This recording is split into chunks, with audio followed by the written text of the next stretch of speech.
Stunden, überleben, nichts mehr riskieren, ankommen.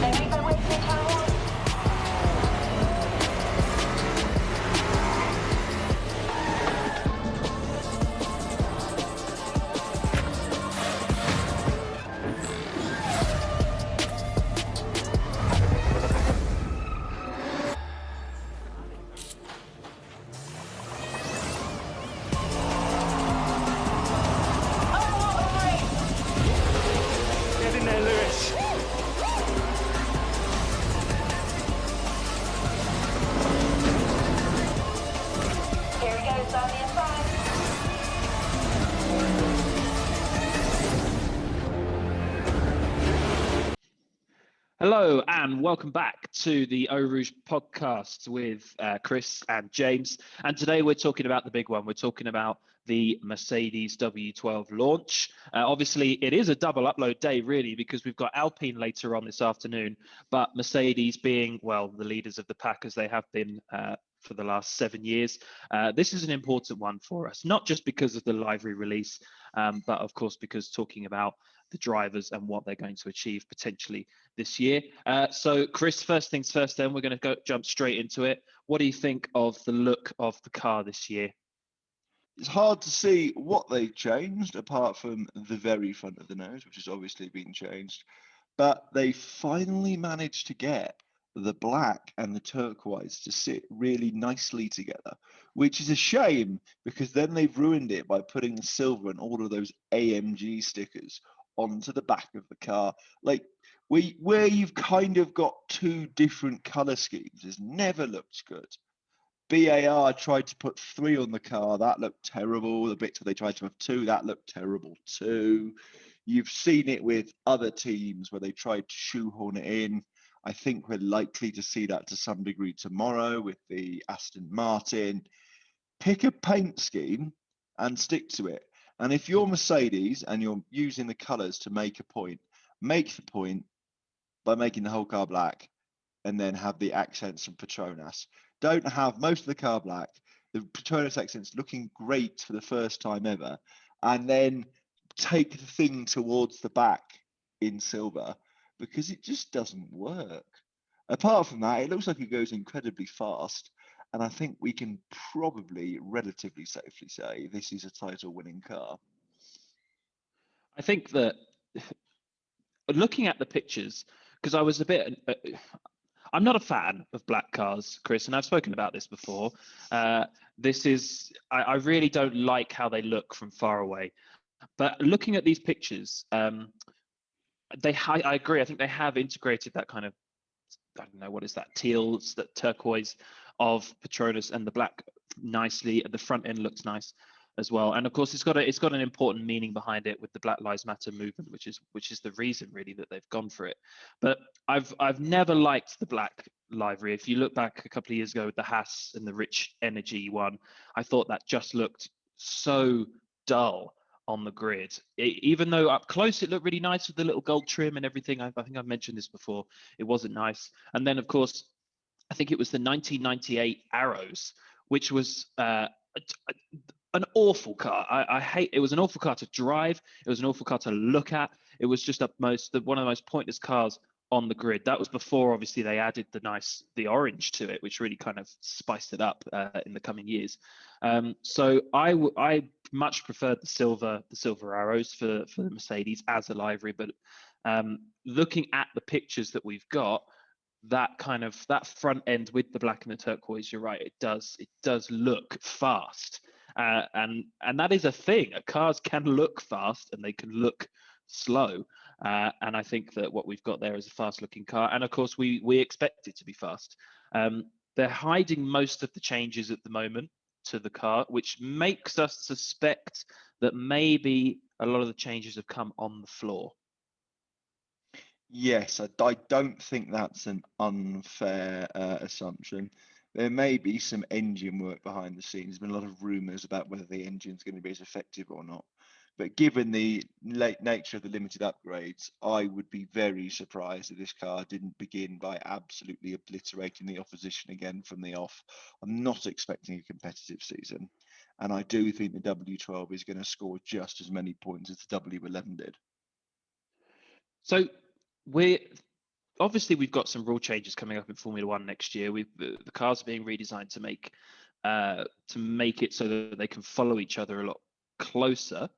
But how are Mercedes going to actually be toppled, do you think, in the coming future? The way that they transformed their cars with the hybrid engines to make them so dominant just makes me think, well, they're going to do it again next year. And not only that, because the car is so good, they've got much more time than everybody else to leave the car this year, let it do its thing, and focus on next year. So do we think or expect them to maybe have a challenger next year, or is it they're just going to continue with their dominance?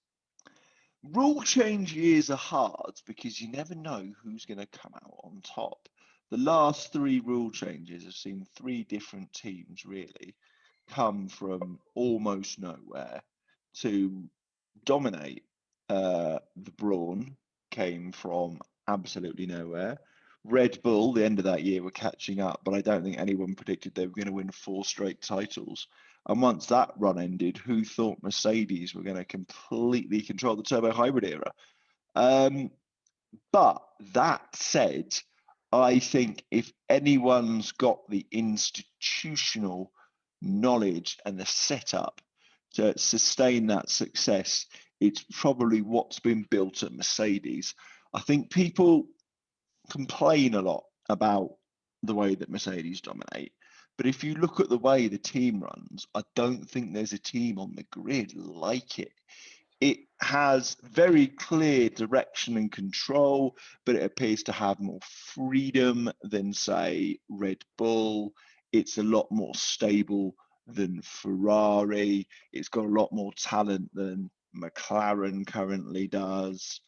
It's, I think, the model that Aston Martin are looking to emulate. That well-structured, comfortably led team that people like to work for, that breeds success. And can you see the W13 not winning? Not at the moment. The driver lineup is going to be a big question, isn't it? Who's going to be in the car? But any car with Lewis Hamilton in is going to be dangerous, regardless of whether it's the best car on the grid or, as we saw in the McLaren some years, more of a midfield car. Well, let's talk about Hamilton then, as he is the number 1 man in Formula One. I do want to talk about his role in Mercedes and their incredible rapid development over the last 6 or 7 years to becoming the greatest team in Formula One. But firstly, I think we need to talk about himself as a driver. I mean, is he not the greatest driver of all time? I think I said this to you the first night we met. I think I said, can you argue that Lewis Hamilton is not the greatest driver of all time? I know it's a boring and very uncontrarian view to take, but Hamilton has won the most races. He's tied for the most titles, and he's never done that with any controversy. You look at Schumacher's titles, the ones he won and the ones that got away from him, there is a lot of controversy in there. For every great almost year like 99, where he fought his way back in after a broken leg, there's, an Adelaide 1994 that sort of clouds that, or a Jerez 1997 that makes you go, he certainly won the most, but was it the sheer force and will to win? Or was it that he was the best driver? And I think there are very few things, certainly of that nature, that you can criticize Hamilton for, whether you like him as a person or not. Of course, he's had the best car, but you have to have the best car to win. Like, that was Sterling Moss's problem a lot of the time. His insistence on driving British cars kept him out of the best drives. And if he just followed the best car, he'd be a multiple world champion. But he also plays a big role in developing that car. You look at why Aston Martin wanted to sign Sebastian Vettel, and it's because the knowledge of a multiple world champion is instrumental in creating the car. There's never been a great driver whose team hasn't talked about the fantastically detailed debriefs they give engineers. And that's clearly the case with Hamilton. Yeah, he's going to win this season. I don't think anyone can argue that he is the favourite for the title. Will he retire afterwards on 8 titles? Maybe. I think it depends on a lot of factors outside of Formula One. But I wouldn't be surprised if he stayed for the rule change. And I wouldn't be surprised either if he won 10 titles. The comparison between him and Schumacher is really interesting, I find, because you could certainly make an argument for the fact that Schumacher could actually have won many more titles. Like you said, 99 year, I think he would have personally, and this is tough to say because we are both huge Mika Hakkinen fans who of course won the title in 99. I think Schumacher would have won that title in 99 if he had not broken his leg. I think that in 97 there was controversy obviously in Jerez when he crashed into Jacques Villeneuve, but he was right up there. In 98, really, it was only because he had a disastrous Japanese Grand Prix at the last race of the season, again, that he did not win that title. So you could argue he could have 9 or 10 as well. But really, Schumacher was in a car that wasn't good enough in 96. 2005, the Ferrari had a real dip. Obviously, they were still a strong car, but they were retiring a lot in 2005. They had a disastrous season, certainly at the start. And then, of course, in his early career, before he won his first title in 94. And so it's a really interesting comparison because Hamilton was in a McLaren that was, on its way down. It was on a decline. And then when he moved to Mercedes, which was a little bit of a shock potentially at the time, because obviously he had been, he'd grown up with McLaren. And then his investment in that Mercedes team and his stamp that is on it basically is clear to see. This World Championship car, not to take anything away, of course, from Mercedes and everybody that makes the car, this Mercedes team would not be where it is without Hamilton, I don't think. And potentially as well, Rosberg as well in the early days. So it's interesting to see that comparison with Michael Schumacher, because Schumacher is always painted as this person who joined Ferrari to get them back to winning world championships. When they won the world championship, the first one in, I think it was 99, when they won it again, that was the first time since 1979 that Ferrari had won the constructors title. That was 20 years. So Schumacher is seen as this savior for Ferrari because he returned and transformed the team. And that's exactly what Hamilton has done. The only difference really is that Mercedes doesn't have the long history in Formula One that Ferrari has. And again, it will be really interesting to see what he does at the end of the season. I think if he wins the title, he will retire. 8 world championships, most race wins, which he'll smash the 100 win mark, I think, this year. And that will be that. If he doesn't win the title, which would be a huge surprise, then yeah, you could definitely see him being in the car next year again. Yes, yeah, I don't think there's any doubt if he fails to win the title this year due to some absolutely unforeseen catastrophe, he'll stay and get the 8th, because you do want to be clear, don't you? You want to be the best of all time, not the joint best. You want to be the best. And it looks so straightforward, the path of him achieving that I don't see any other outcome. And it's interesting talking about Mercedes. Schumacher's return to Formula One with Mercedes was very ordinary. His 2010 title challenge ended up with him coming 13th, while Rosberg managed to win a race and finish up in 9th with nearly double the points that Schumacher had. You look at Hamilton, he's always been more consistent. He's always, especially at Mercedes, consistently brought it home. Since he moved in 2013, aside from the first year, the learning year when he came 4th, he's first, second, first. It is an unbelievable streak. It is a streak every bit as good as one of Schumacher's, really. Better statistically. There are other drivers you might argue were superior to Hamilton as well. So there's an argument, I'm sure, that Jim Clark was a greater driver, perhaps Fangio was a greater driver, but I don't think anyone can genuinely argue that Lewis Hamilton shouldn't be in the top 3 of all time. For me, he sits comfortably at the very top of what he's achieved, because to lead your team to that level of domination, you have to constantly be at the top of your game nearly all of the time. And 2020 was the same as Michael Schumacher's 2004. It was domination to the point of boredom, where he controlled every aspect of the season. And I challenge anyone to find me a driver outside of 2004, 1988, or 2020 that has managed to achieve that as well. Yes, I think that it's you can't. That's the thing. You can't find anything another real time period where there's been a driver who's been so dominant. But that's what's so interesting, because now Formula One has got the greatest driver of all time is a British driver, but he doesn't seem to be as popular with Great Britain as Nigel Mansell, for example. I don't know whether that's because he's no longer the underdog, which, despite the fact that Mansell was a fantastic driver, he always was the underdog. You know, compared with the likes of Senna and Prost, he never won as many titles as them.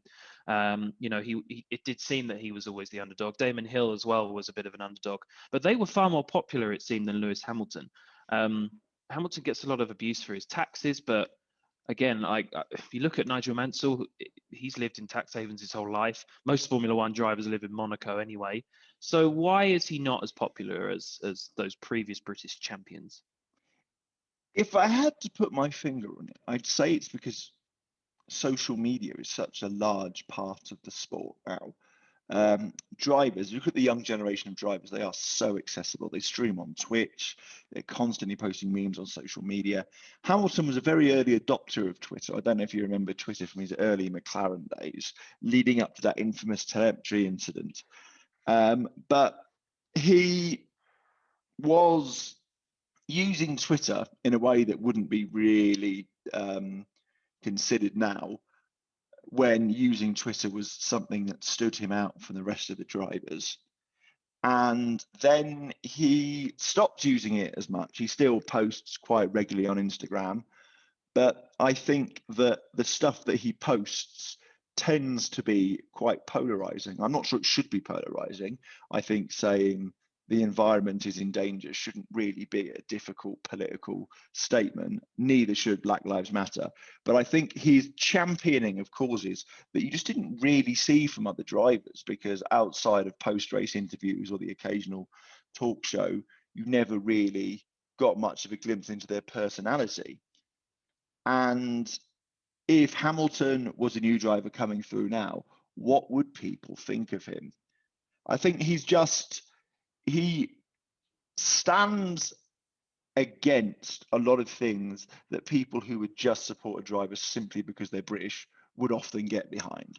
And in a field where you've got so much to choose from now and so much interaction, doing things that make you stand out can cost you public support. And it's a shame that it's happened to Hamilton, but I think that's what lies at the heart of it. And there is some stupid stuff he's posted. He posted some misinformed anti-vax information once, which, credit to him, he did take down nearly immediately. I think just accepting that he uses social media a lot shouldn't be that difficult. Yet for some people, this is a huge character failing. I think as well, a lot of the time people see him as a bit of a hypocrite as well, especially when it comes to the environment and things like that, because he talks a lot about those really important climate change issues, and yet he is flying all around the world the entire time. He talks a lot about human rights issues, but he races in countries that have some very questionable human rights issues and laws. So I think there is that sense of hypocrisy as well that really angers people. But I suppose actually he's in the position, he's in the game to change it. And he's making that difference now. You know, he is actually highlighting things. And what I like about it is that he doesn't care what people think or say at this moment in time. He's now got to a point where, I mean, not that he ever necessarily has thought about what other people or cared about what other people think and say, but actually what he's doing now is using his platform for really good reason rather than just, saying some stupid things on Twitter every now and then. It's a maturity. It's this sense of the fact that he's kind of grown up a little bit. People who say, oh, well, Hamilton talks so much about black rights, but what about rights in Saudi Arabia? You've seen Lewis Hamilton try and talk about it, but there isn't that much he can do. If he loses his platform, the power of his voice diminishes.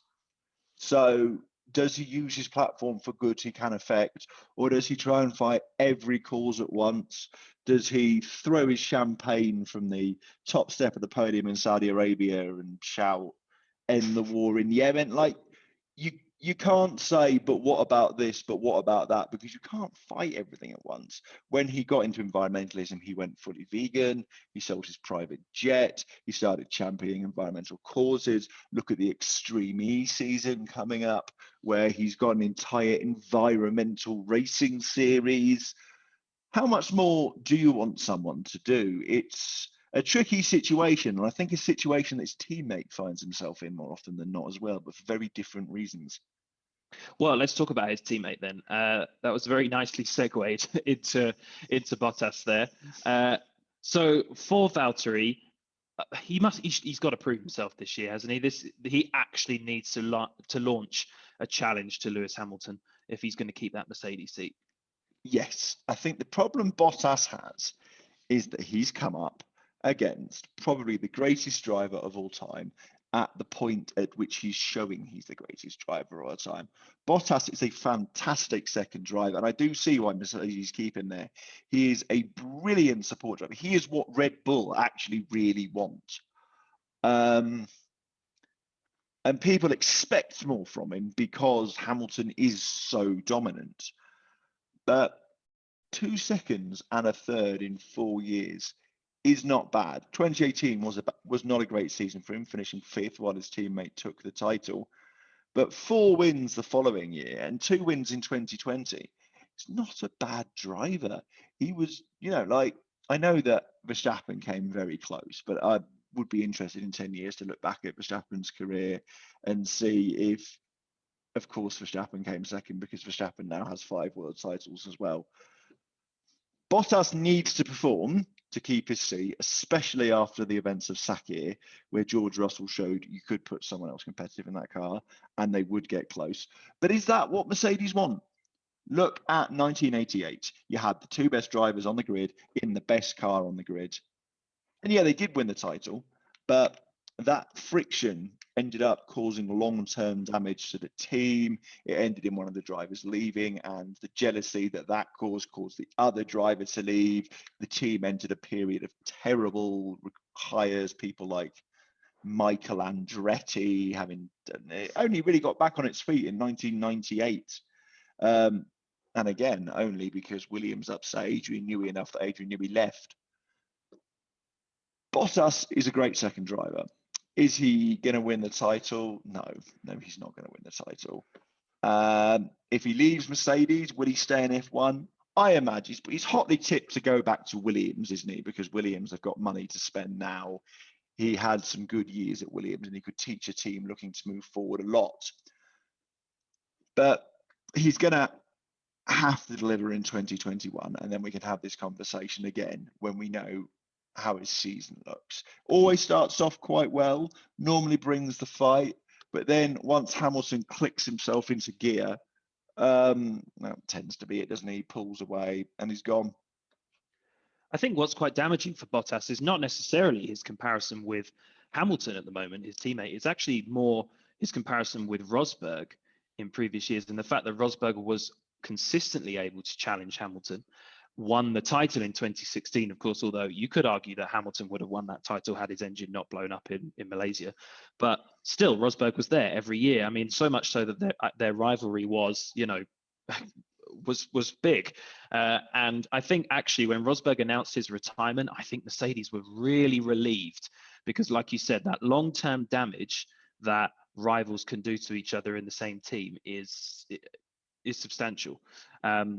So he is the perfect second driver for Mercedes. Why would they get rid of him at the moment when they don't need to, when he's still doing well enough to give Mercedes that constructors title year on year, but not so well that he's actually disrupting the flow of the world champion. So it's quite interesting to see how he will do this year, whether he will actually mount the challenge, whether he will be any closer to Hamilton, because as we said, he does tend to start off the season pretty well. He comes in with new hope, new confidence, new ambition, and then he sort of drifts and fades away. Maybe he makes one mistake and then, he loses a bit of confidence in the next couple of races. It takes a while to rebuild.